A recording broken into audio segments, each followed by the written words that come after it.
ஒரு அவமானம் ஒரு மனிதனின் வாழ்க்கையை மட்டுமல்ல, ஒரு பேரரசின் வரலாறையே மாற்ற முடியும். அந்த மனிதர்தான் சனகா. அவர் ஒரு பெரிய அறிவாளி. அரசியல், பொருளாதாரம், தந்திரம் எல்லாமே அவருக்கு தெரியும்.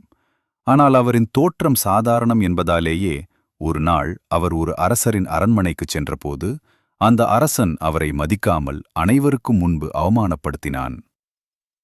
அந்த ஒரு தருணம் சாணக்கியரின் உள்ளத்தில் ஒரு தீ மூட்டியது.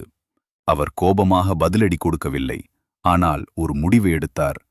இந்த அவமானம் வீணாகப் போகக்கூடாது, நான் என்னை நிரூபிக்க வேண்டும் என்று. அதன் பிறகு அவர் தனது வாழ்க்கையை திட்டமிட்டு மாற்ற ஆரம்பித்தார். முதலில் அவர் தனது அறிவை இன்னும் ஆழமாக வளர்த்தார். நாட்டின் பல பகுதிகளில் உள்ள அரசியல் நிலையை ஆய்வு செய்தார். பல அரசர்களின் பலவீனங்களையும் வலிமைகளையும் புரிந்து கொண்டார்.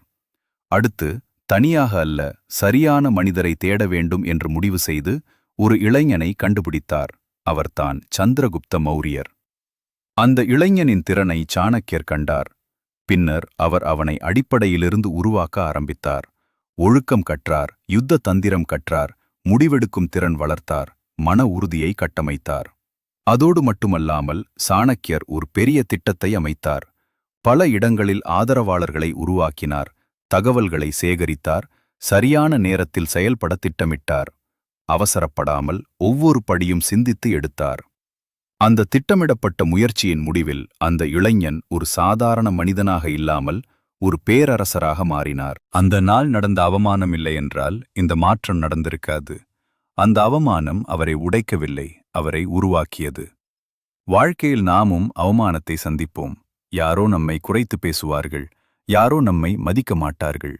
அப்போது இரண்டு வழிகள்தான், உடைந்து விடலாம் அல்லது வளர்ந்து விடலாம்.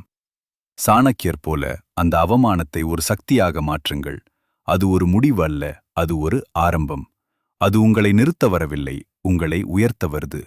இன்று முதல் யாராவது உங்களை குறைத்து பேசினால் கோபப்படாதீர்கள், வருத்தப்படாதீர்கள். அதை உங்கள் வளர்ச்சிக்கான எரிபொருளாக மாற்றுங்கள்.